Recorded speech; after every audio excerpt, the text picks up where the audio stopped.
Mr. Wubbo Ockels. Mr. Wubbo Ockels is almost the first Dutch astronaut. I think there was one, but he was not very known. But Wubbo Ockels is the most famous person in the Netherlands because he was the first astronaut to fly with the Challenger into space. His interest in technology is enormous, and the past years he has given all his strength into making technology also sustainable, and this is the main topic of his presentation. How can we as businesses create a profitable business, but also create a sustainable future for the people who will come afterwards. So without further ado, I would like to introduce to you Mr. Wubbo Ockels.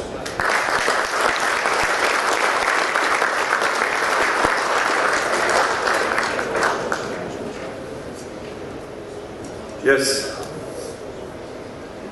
I was thinking about this story of the CEO, Han de Vouwens. And indeed it is true that around 1985 I had a black Citroën CX. One of the beautiful things was that on each side of the Citroën, the back, there was a little model of the US space shuttle. I was living in the south of the Netherlands and I was training in Cologne, which is 120 kilometers, and I used to drive that in 45 minutes. Those were the days. And yes, it is good. I had this attitude always to, when I see a hitchhiker, to take him. Because you never know. If you help a person now, it could happen that he needs to help you later. It's maybe a principle of sustainability. It is taking care of the future, because sustainability is nothing else as taking care of the future. Or as a famous Dutch politician says, Wubbo Ockels, there's only one future, and that's a sustainable future. Meyn approached me a few months ago to give a lecture here, and then I said that I don't know anything about poultry. What am I going to talk about poultry? I mean, I'm an astronaut, I'm a technician, I'm a professor. He says, yes, but we do different things. We want to have a sustainable future. And Michael Groen tried to convince me that, you know, this is kind of the picture, which here is kind of a usual picture. And then I said, well, wait a minute, that is my picture. This is my view. This is my mission. And from this view, I have to educate you. And so when I read the text, which you see here, and wait a minute, something goes wrong. And I saw the word sustainability, I said, yes, I come. And I have to give you a little lecture. And the lecture will go like, first like, wow, nice, nice, nice, and then you go down, down, down, down. I said, oh, no, no. And then you go up again, and we end with this. With a pleasure. And the pleasure has to do with this little pin, which I will explain to you later. It's called happy energy. Okay, let's first go out. This is my space flight. There's sound with it. This was the Space Shuttle Challenger in 1985. I was sitting in here with 7 colleagues. You wait about 2 hours for the countdown in your seat, leaning back. And the only thing which goes through your mind is, let nothing come in between. You're not worried about an accident. You're way beyond that. If something will happen, it will happen fast. Now the next 30 seconds, the auto sequence start, the onboard computers, they take the countdown. And all the connectors are loosened on the space shuttle with the ground. Then we have the last 10 seconds, you'll see the main engines, those are 3 rocket engines. They run on hydrogen and oxygen. They'll start, they will move to see whether the steering works. And then when that is okay, the 2 side rockets go and the space shuttle is launched.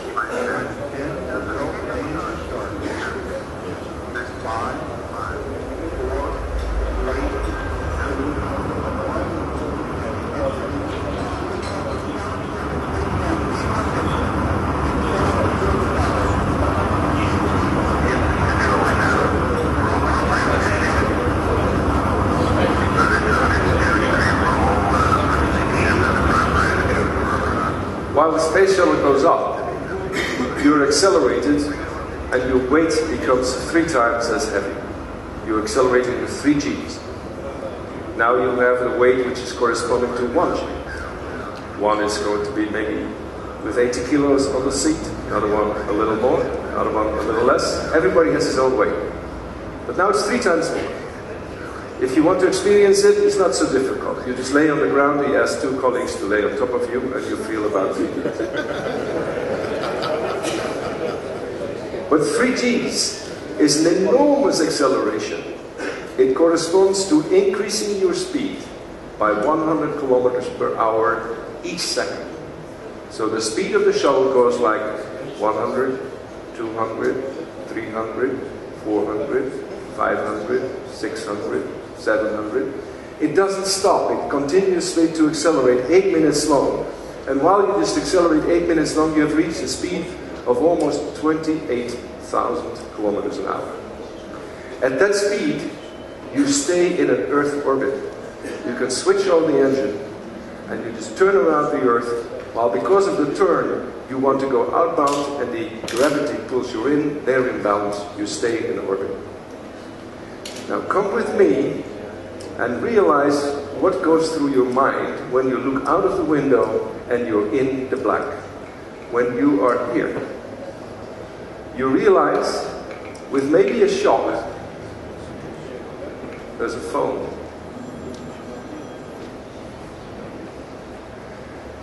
When you're in the black, you realize that that space, what is called space, that there is nothing. There is no air to breathe. There is no life. It is 200 degrees minus. There's nothing to get, no resources. In fact, space is worthless. And everything you know which is of importance to you, your life, your family, your friends, the nature, the history, and the future, is in front of you on this planet. And now comes the awareness which I would like to teach you.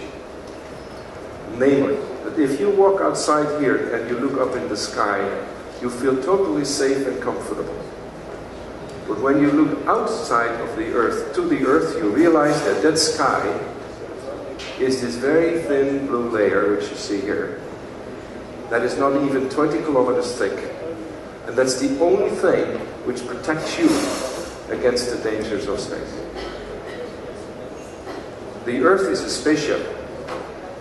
The spaceship wanders to a space which is a death-threatening environment. We live because we have this protection.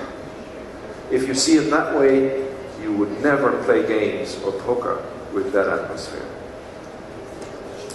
As I said, the Earth is a spaceship. And in fact, I can congratulate you. Michael said that I was the first Dutch astronaut. But do you realize that you're all astronauts? Because you're astronauts of Spaceship Earth. And if you feel that way, you feel the responsibility. It's not depressing. No, in fact, it's enlightening. It is a pleasure to be a crew member on a ship. Now, the Industrial Revolution, which is almost 100 years old now, has brought us a lot of prosperity.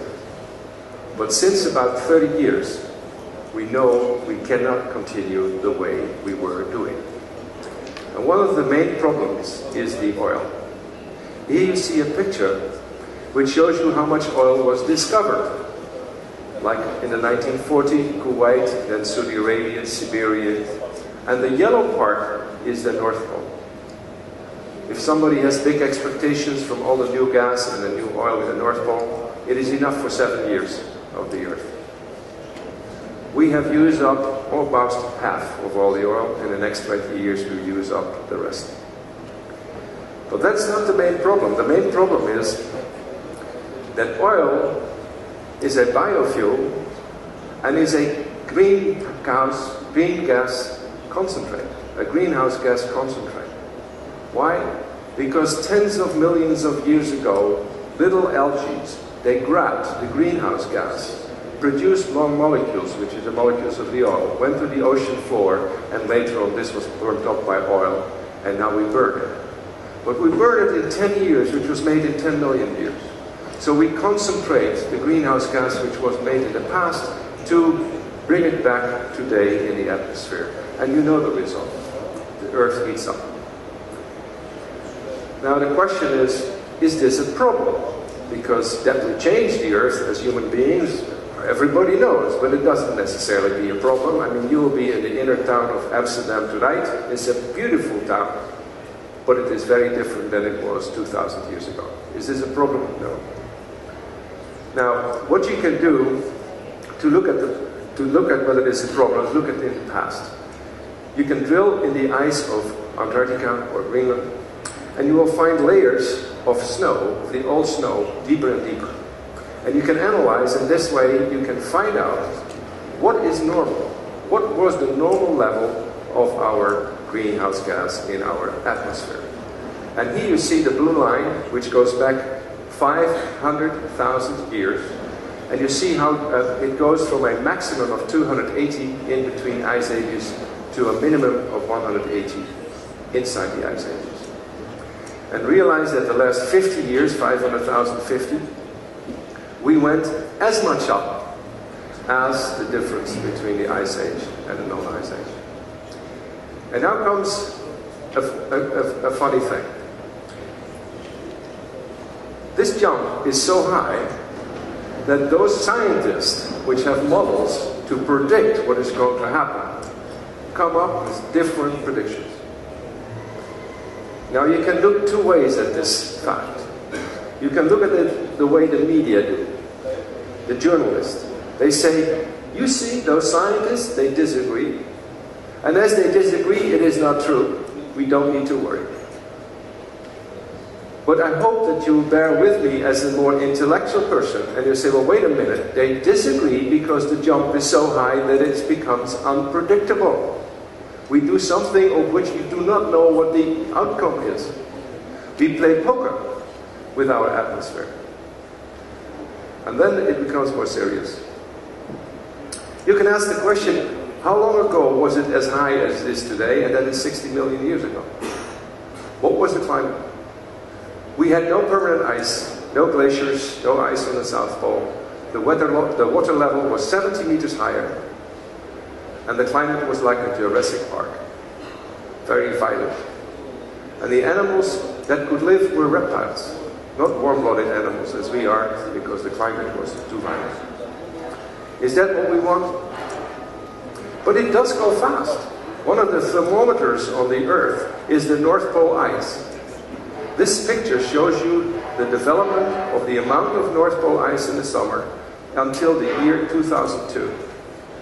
I gave a lecture at the university with this slide, and the green line which you see was the prediction. And the prediction was that anywhere between 50 to 100 years from now, in the summer, you would have no ice anymore on the North Pole. Since then, the satellite pictures showed this development.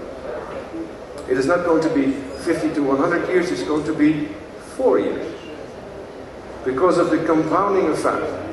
If you have less ice, you have less reflection, it becomes hotter and the ice melts more. Yeah, it's very clear that the transition to a sustainable culture, to a sustainable society, is absolutely urgent. Now, I think I have brought you now to the deepest point. You know, you feel really bad because we do the wrong thing. And we see an enormous problem.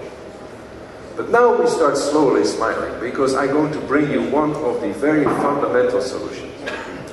And the solution is nuclear power. Nuclear power is a wonderful kind of power. You know the rule. It's Einstein's E equals mc squared. E is energy, m is mass, like this glass, and c is the speed of light, which is 300,000 kilometers, not per hour, but per second.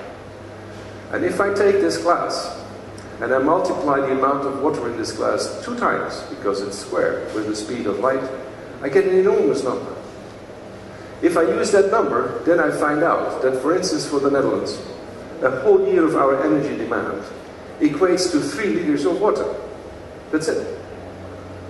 I have to offer you a nuclear power plant which is already very long at work, which is extremely stable, which is at a very safe distance from 140 million kilometers. You don't have problems with political influences.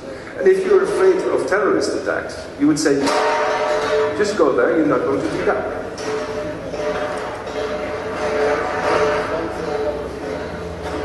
At least people are working. What I'm talking about, of course, is the sun. The sun is our most beautiful power plant. It gives us also the energy at no cost. And the energy is available to everybody. You can really wonder, if you know this, why want people to build another power plant? Okay, the technology was not there yet, but it is there now. I think it's important to realize that the sun gives us the energy in the forms of light and heat and wind, and that it is absolutely sufficient. We have abundant energy. In fact, even in the Netherlands, the sun shines 100 times more energy in than we need, and on Earth scale, the factor is 8,000. In 1 hour, the sun shines us enough energy on the Earth as we need in a whole year. We can't even waste it. You know, if you have a room with open doors to the south and the sun shines in and it gets too hot, what are you doing? You open the doors. Is this bad? No. You lay in the sun on the beach, you become warm, you just go in a cold swimming pool. Is that bad because you waste the energy? No. Isn't it nice to live in a society where you have an abundant energy which is not related to any kind of unfairness, pollution, climate problem, war? No, suddenly the sun makes you happy. You can be optimistic. The future where we go to will be a better future, and we can all work on it. To give you one example on how powerful the sun is, if you look at the disaster of Fukushima, the nuclear power plant, there is a radius of 30 kilometers which had to be evacuated. If you put solar power on that area, you have enough energy for 70 million households, which, by the way, is just about Japan. The new culture, the new society, will have 3 elements. One is no waste. We can't afford any more waste. We can't afford throwing away our resources. Our resources like cadmium or tellurium or gold or silver or whatever. We have to recycle it. The second thing is we have to use the sun for the energy. And the third is also important, is the diversity of our nature.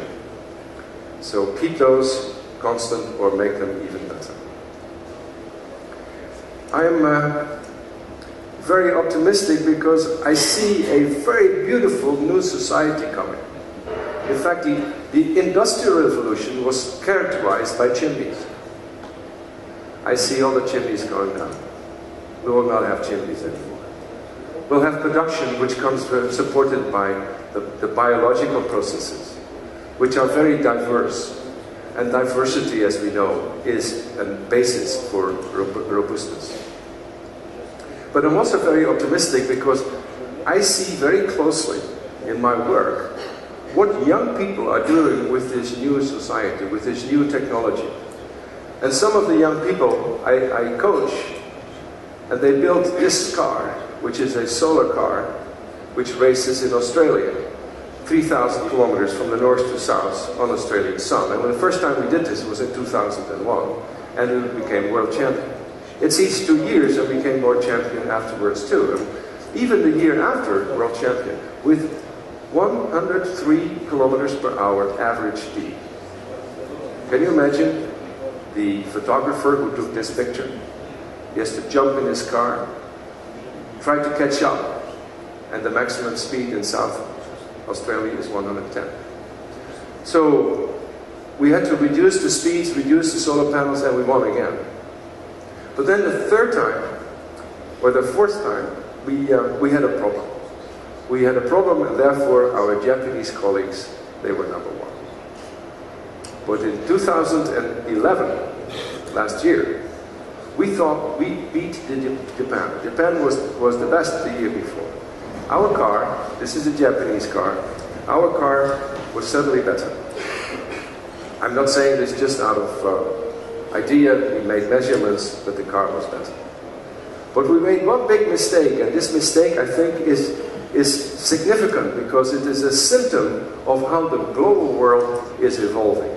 We thought that the best solar panels would be made in Germany and in the United States, because that has been the way it was for the last 10 to 20 years. And in fact, the best solar panels were made by Japan. So the Japanese car was faster. The result was that we were just having a very close race, and at the end, the Japanese were taking the global winning trophy. I think it's important to realize these developments, how strong the technology is going to be led by Japan and how strong the production is going to be led by China in terms of solar power. Another race which we do in the Netherlands is not only with cars, but also with little boats on solar power. This boat, 200 kilometers, went 13 kilometers an hour in 2006. This one, 20 kilometers an hour in 2008. This one, 28 kilometers an hour in 2010. And this year, we start with the solar race, and there are teams, they're talking about 40 kilometers an hour, going on hydrofoils on solar sun. It is just fun. I can tell you this whole transition to this new society is so exciting. It is not a replacement of fossil fuel. It is just bringing us a whole step further into the kind of opportunities which we have. Another opportunity you see here. One of the persons which works with me and my team, he is the Dutch champion on speed kiting. He stands on a surfboard, he goes with his kite, and he goes here 90 kilometers an hour. He shows what is the power of kites. And the power of kites we want to explore. Here you see the dream which I have. The dream is called ladder mill. The dream is that you have hundreds of kites on an endless loop. And they go up and they pull very strong because of the wind, especially when the wind is, when you go at higher altitude. But they fly down as airplanes, such that don't pull. And so you keep on like a loop, and that loop just grabs the energy high up, which is enormous, and then brings it down to the ground.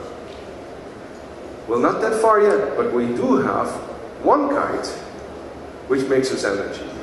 And listen to this music, but enjoy the fact that the energy is made by a kite. And imagine that you are about 10 years old, and you're at this rock concert, and you look at the kite, and then wonder what goes on in your brain.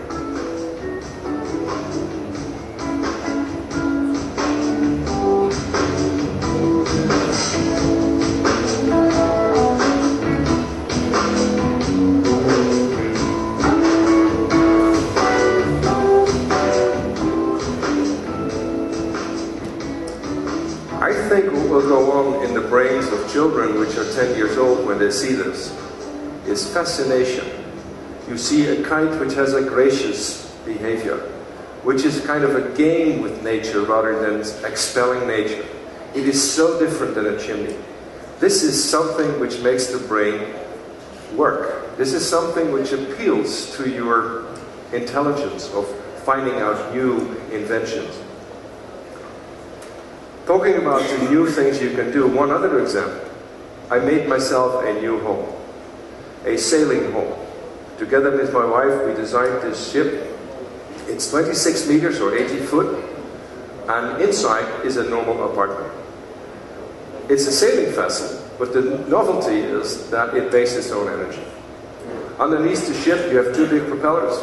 And while sailing, these propellers rotate and they drive generators and they store the energy in batteries. We have 12,000 kilos of batteries on board. Otherwise you had to have 12,000 kilos of lead. So we have battery. Now you live like the ship is going to be here at the coast of the Netherlands, Scheveningen. And maybe after 2 or 3 weeks my wife says, I have to do the laundry, but we don't have enough energy. Then I say, okay, then we need to sail. So suddenly the pleasure covers the need. And that is a whole new kind of thinking that is just much more fun.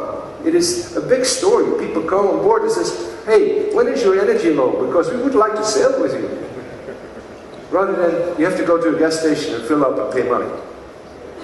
It is very different. The new feature is going to be very different. Here you see some pictures of this beautiful ship.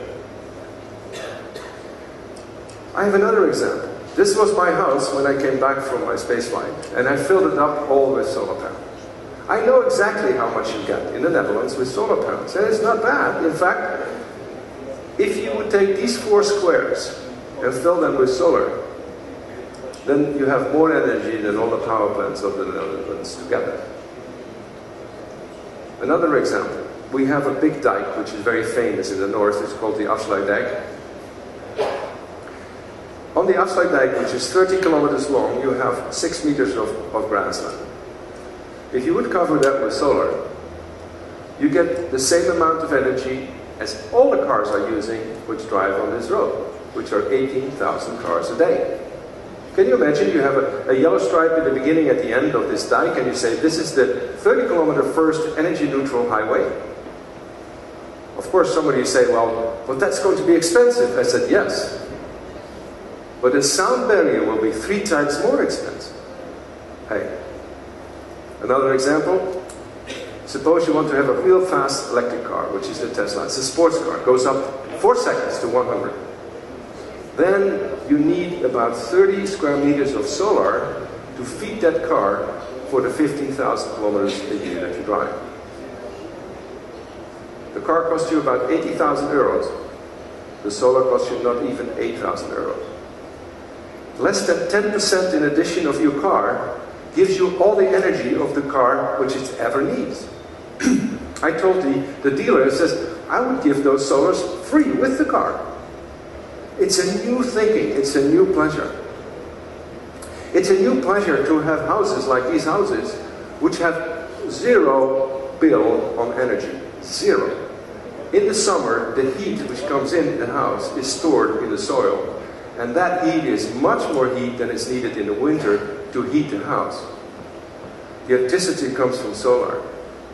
Or this office which is in Wageningen, which is an office which not only gives you more energy than it uses itself, it gives you also more fresh air than it uses itself, and it gives you more fresh water than it uses yourself. And even last but not least, before they built the house, they looked at all the plants which were there, at the biodiversity, and with big terraces on the office building, they made sure that even the biodiversity was increased. Yes, we can be a gift to our environment, rather than a load to our environment. The last example which I want to show about the innovation process in which we are, in which I am in, is a new public transport. I drive this public transport very, very regularly, mostly the train. I like the train, but it goes too slow. It doesn't, and it goes from a station where I don't live, and it goes to another station where I don't work. And so I missed enormously the flexibility. So I invented Superbus. Superbus is like a high-speed bus. We got money to build a prototype which was exposed in Germany, which you see here recently. Superbus is a vehicle with lots of wing doors, such that if somebody gets in and out, it doesn't disturb somebody else. Also, the looks of Superbus is that it should be really like an intriguing, sexy car. If public transport wants to be a real competitor to the car, it has to go with the same emotion. I don't know whether you ever went with a bus, or you stand in a bus station at somewhere at the region outside when it is at night and it's cold and it's rainy. Then if a car passes by, you feel yourself the loser, and the guy in the car feels himself the winner. I want public transport when if you sit in the public transport, in the Superbus, and you pass over another car, that you think, okay, I'm the winner, he is the loser.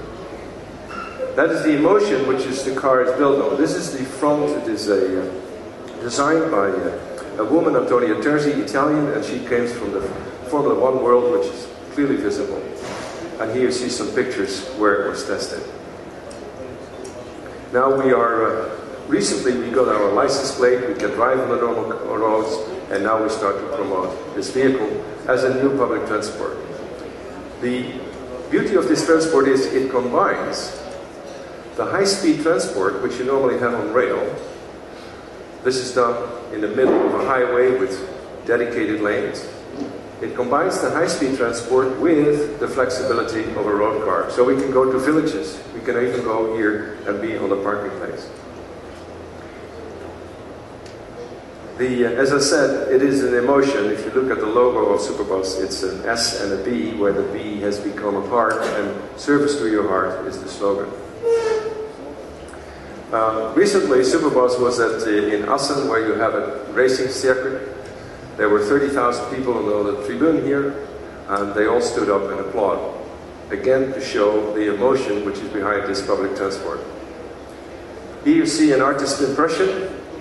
Here you have the normal highway, here you have the special lane, and the Superbus makes the switch here from 250 kilometers an hour to 100 and goes and continues and can use the existing road structure.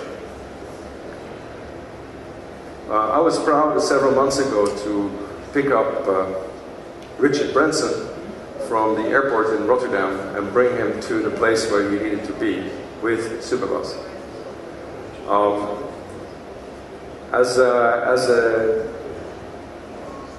Basically as to say how proud I am on this project, I want to show you and share with you a 3-minute film where CNN covers Superbus. And after that, I will conclude with my lecture. So please enjoy this 3 minutes.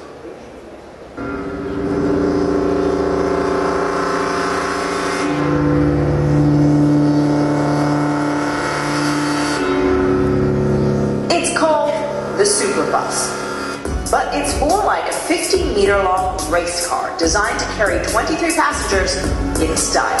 Imagine a luxury service tailored to your schedule. You call it, it comes to your door and whisks you off to your destination at high speed. This is the brainchild of Holland's first man in space, Wubbo Ockels. I wanted to have something which is like sexy, you're powerful when you're in there, you have a good experience, it needs to be fast. You make a statement that way. There's 1,500 kilograms of batteries. You could drive 200 kilometers with that. And then the idea is that you make a stop, which we call a pit stop. And in the pit stop, you slide out the battery, you slide in a new battery, and you continue. Right now, there's only one person who gets behind the wheel of Superbus. Its designer, Antonia Terzi, Formula One engineer and former race car driver.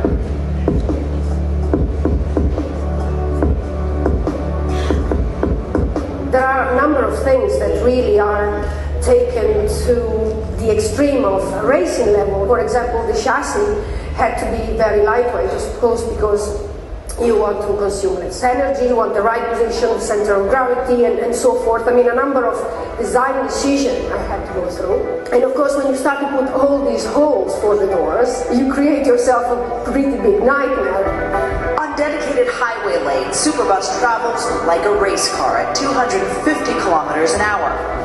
But as public transport, Superbus needs to negotiate the tight turns and obstacles of a city. Rear-wheel steering ensures it can turn a diameter of 24 meters, easily negotiating roundabouts and corners. And then there's its height.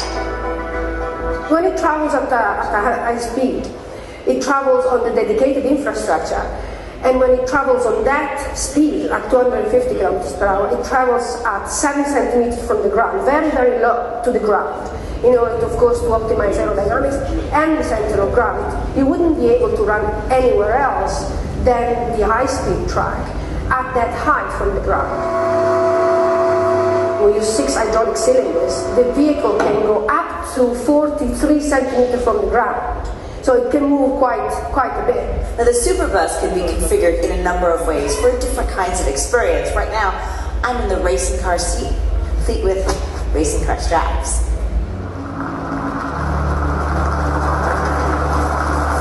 Or you can ride in the luxury of what feels like your own private suite, seating comfortably 6 people.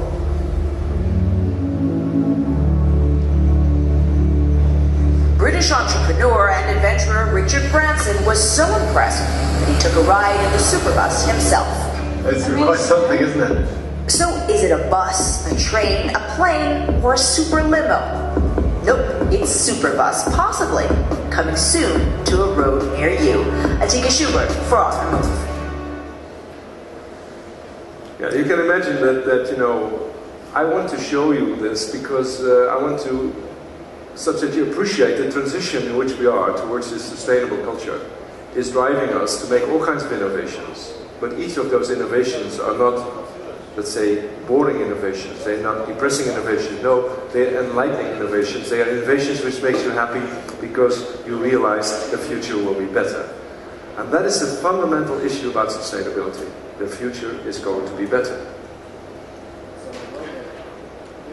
I see the same thing here.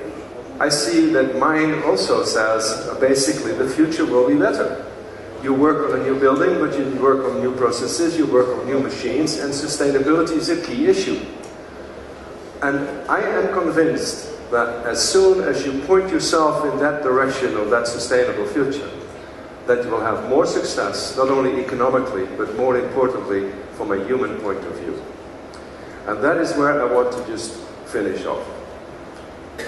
I'm convinced that everybody who makes the choice, the human choice, to say, I want to go and make the transition to a sustainable future. And this choice is very simple. It sometimes just means a little less fossil and a little bit more sustainable.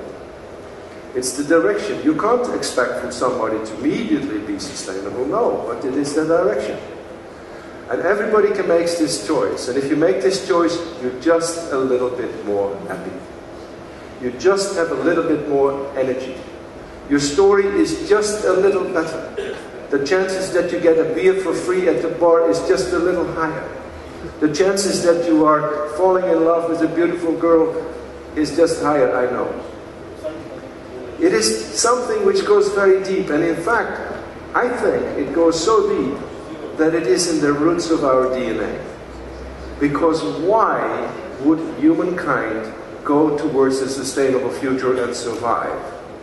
That must be because it is already built in. And I think inside our DNA is something which we symbolize with a symbol, happy energy, which drives us and makes us more happy when we go towards this sustainable future. I had a friend who just made, I just showed it, made the icon. The icon which says it is the sun or it's the flower together with the water, and that's the happy energy icon. In fact, I have a little pin here.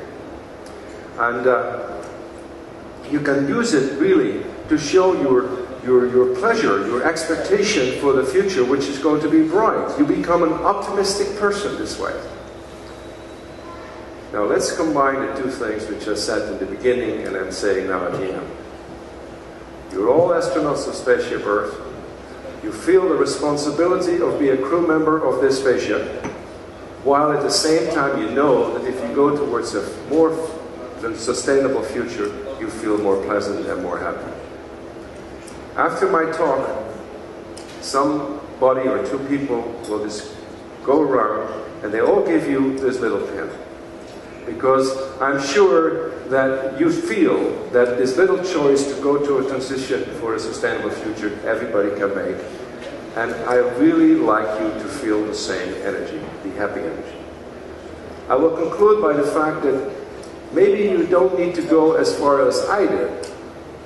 I am so convinced of the happy energy feeling that a year ago I got a birthday present and I went to a famous person in Amsterdam. His name is Schiefmacher. And he got me happy energy on my arm. I wish you love and happy energy. Thank you so much.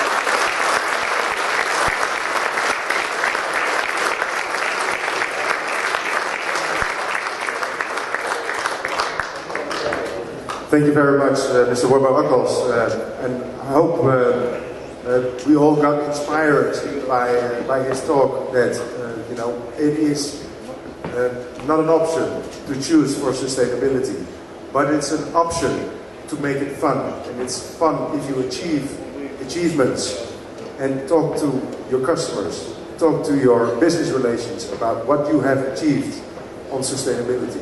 And that is the inspiration I would like to leave with you. And after this section, I would like to invite you to join us with a small drink. And Mr. Wubbo Ockels, thank you very much for your inspiring speech. I have a small gift. It's a small booklet about the poultry industry in Oosterzaal, which is a very important beginning point where the poultry industry has started. So thank you very much again. And Pleasure.